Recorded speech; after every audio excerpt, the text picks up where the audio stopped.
Ya estamos de nuevo con todos vosotros y todas vosotras aquí en el Club de la Buena Gente de Canal Sierra de Cádiz. Y tal y como habíamos anunciado antes de la publicidad, vamos a hablar de plusvalías, vamos a hablar de gastos de constitución de la hipoteca, en fin, de temas que os interesan y que además ahora lo estamos viendo anunciado en televisión, lo escuchamos también en radio, día sí, día también, así que hemos decidido que el experto en estos temas, nuestro amigo Juan Carlos López, pues que es abogado del bufete Osuna, ya sabéis que tiene sus oficinas tanto en Villamartín como en Ubrique, digo que sea Juan Carlos quien nos asesore, quien os asesore, y si necesitáis más información pues podéis recurrir a alguna de las oficinas del bufete Osuna en la comarca de la Sierra de Cádiz, y para eso siempre rotulamos dirección y número de teléfono. Juan Carlos, buenas noches. Hola, ¿qué tal? Muy buenas noches. Además nos gusta que Juan Carlos nos hable clarito, como hace siempre aquí en el programa, ¿verdad? Que no se pierden tecnicismos, porque si no, entonces ya cuando no nos enteramos de nada, Juan Carlos.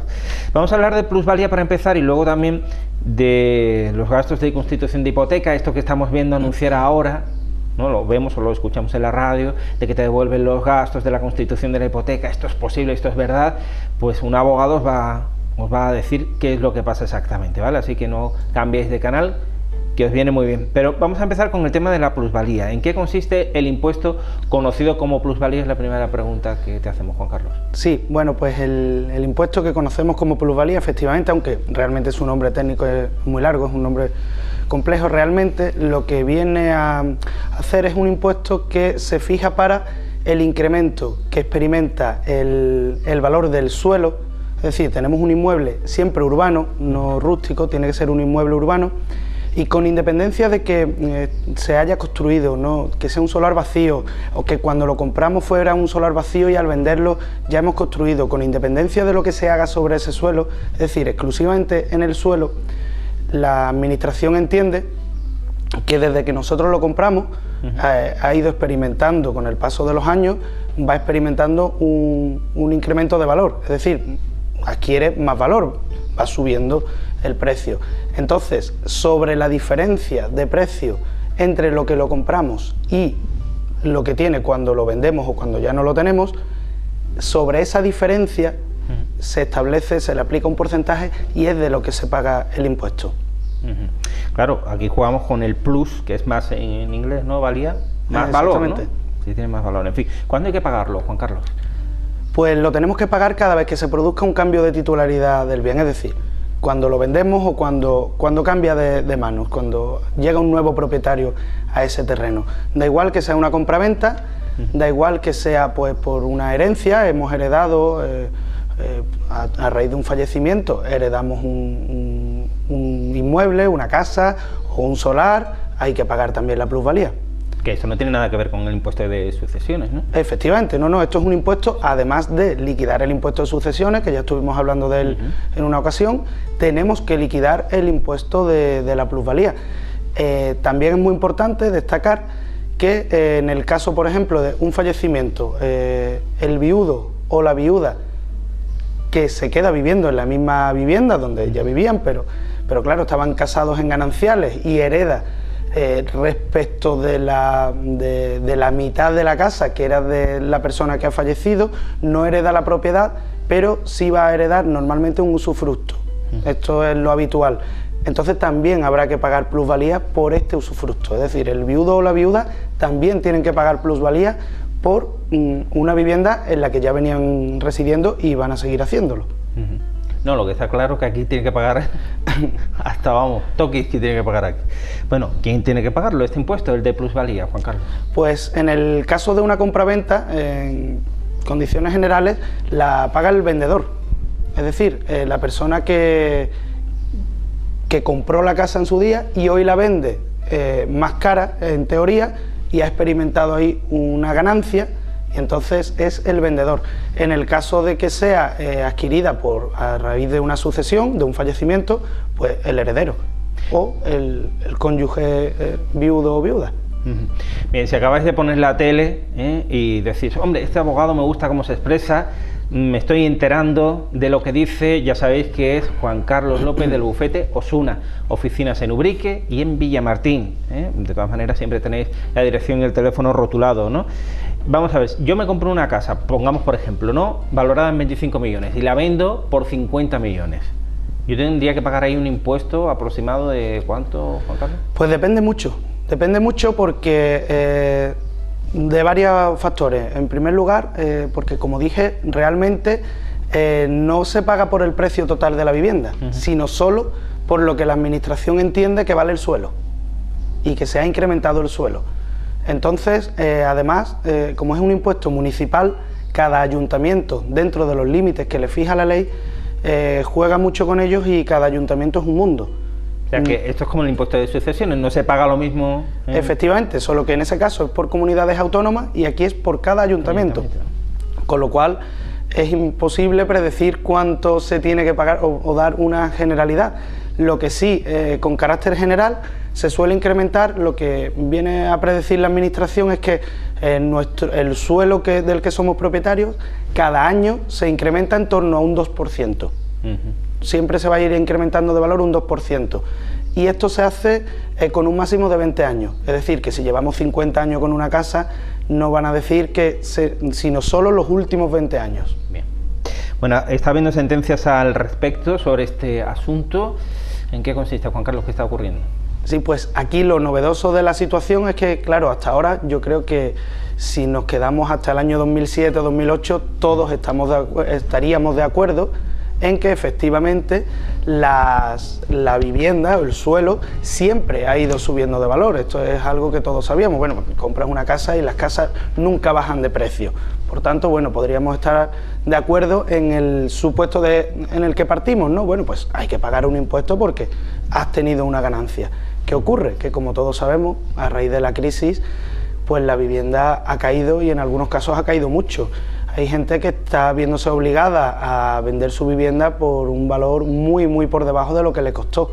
Casi regalada. Claro, ¿qué ocurre? Que aquí en este supuesto evidentemente no se está produciendo una plusvalía. Esa persona no está ganando un dinero con el valor de la vivienda. De hecho, está perdiendo dinero y sin embargo se le está obligando a pagar un impuesto. Y aquí es donde los jueces han venido a establecer que esto es ilegal, que no se puede pagar un impuesto cuando realmente no hay una ganancia. ¿Qué ocurre? Que el ayuntamiento siempre te lo va a pedir. Tendrás que pleitear contra el ayuntamiento, reclamarle. Puede que el ayuntamiento te lo quiera reconocer, aunque no es lo habitual, habría que ir a juicio y ahí sí que los jueces, una vez que se le pueda acreditar que efectivamente hemos tenido que vender la casa más barata de lo que la compramos, no habrá que pagar esta plusvalía. ¿Pero este impuesto ya existía? ¿Perdona? ¿Este impuesto de plusvalía existía ya? Sí, este es un impuesto. Lo que ocurre es que es un impuesto que hasta ahora los ayuntamientos, digamos que sobre todo en sucesiones, no lo estaban liquidando. Solo en compraventa sí, pero en sucesiones tenían la posibilidad de hacerlo, pero los ayuntamientos hacían un poco la vista gorda. Ahora se están viendo con una necesidad mayor y sí están utilizándolo.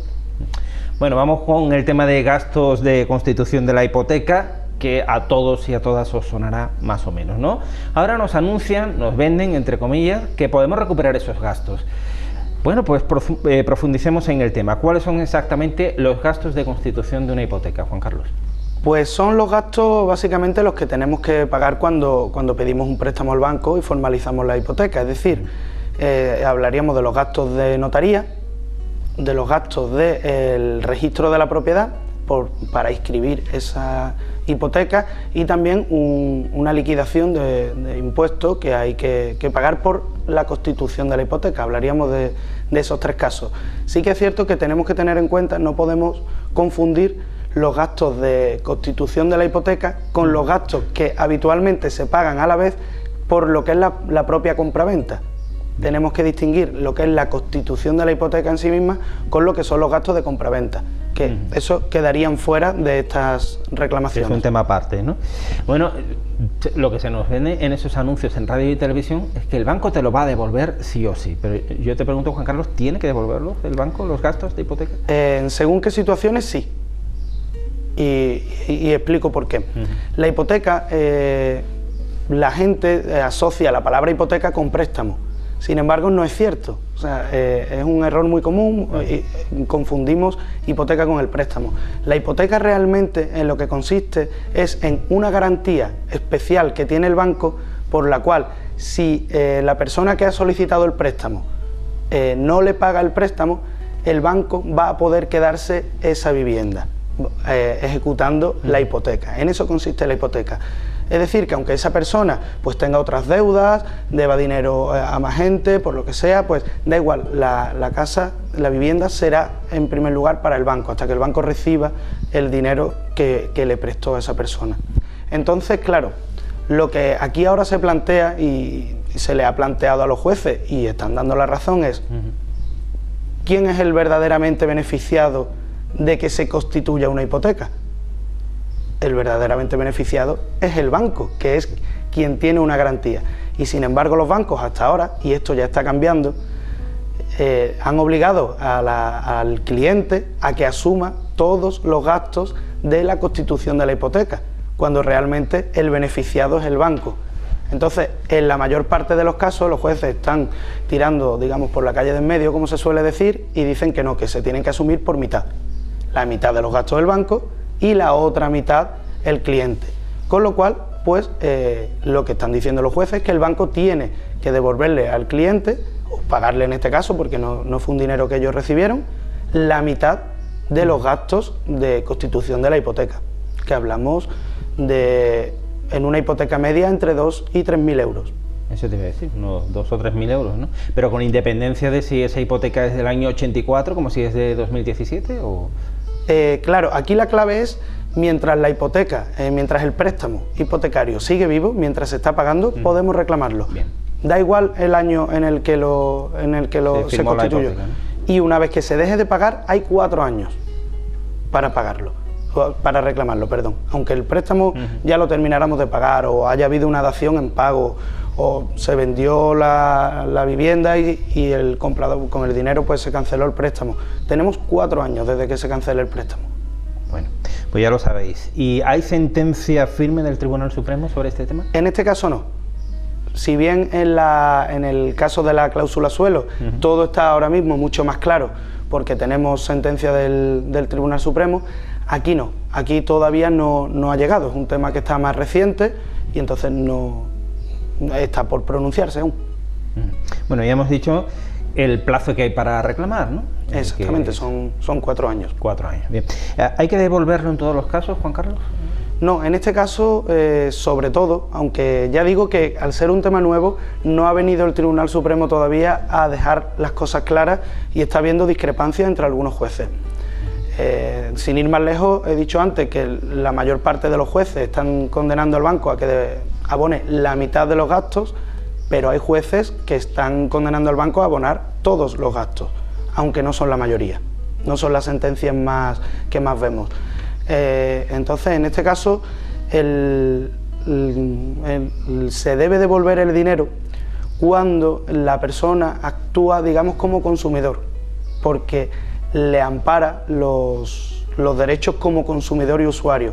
Y cuando actúa esa persona como consumidor y usuario, pues cuando se trata de una persona física, no hablamos de una sociedad ni de una empresa, no valdría en este caso, o por lo menos nosotros a día de hoy no recomendamos que se haga la reclamación por una empresa, o cuando el dinero no se utilizó para la vivienda habitual.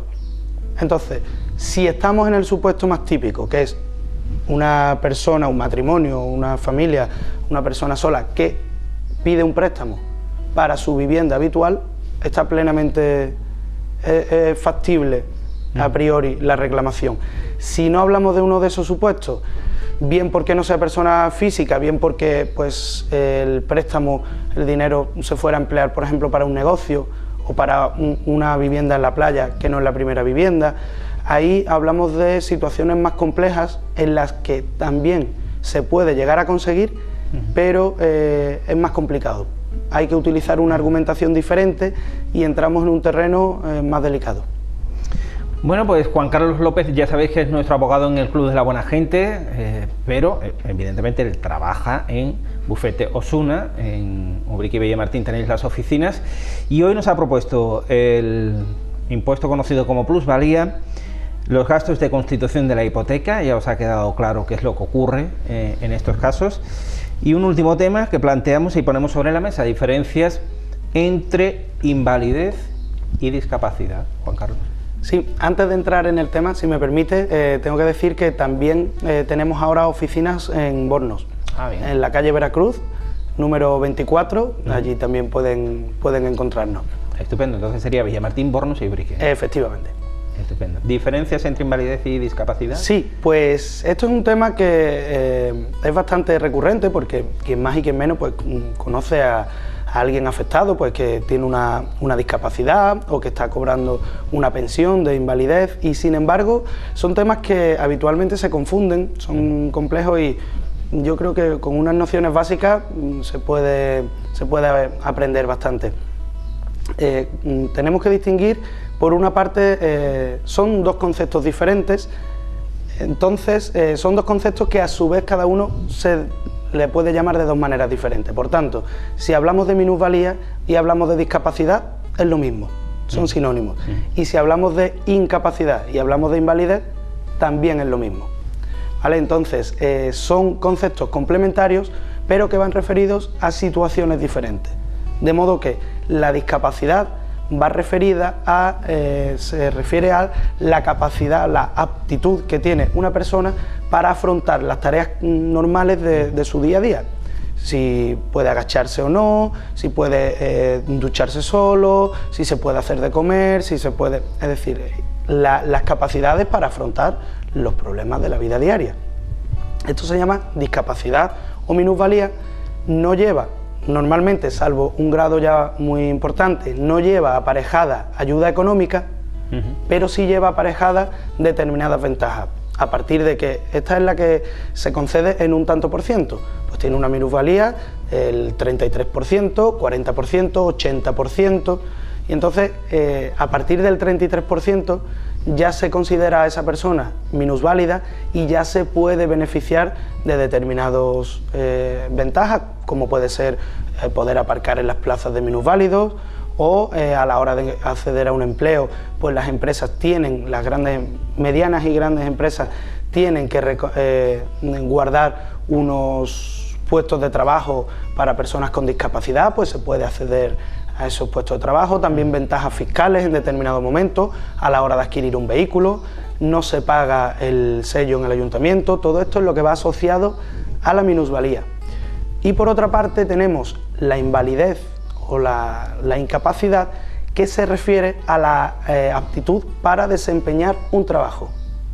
Aquí ya no hablamos de cómo podemos defendernos la vida, sino de si podemos o no podemos hacer nuestro trabajo. Esta sí lleva aparejada una compensación económica, una pensión, en caso de la incapacidad permanente total, que es lo que el nombre induce un poco a error, porque es la total para la profesión habitual.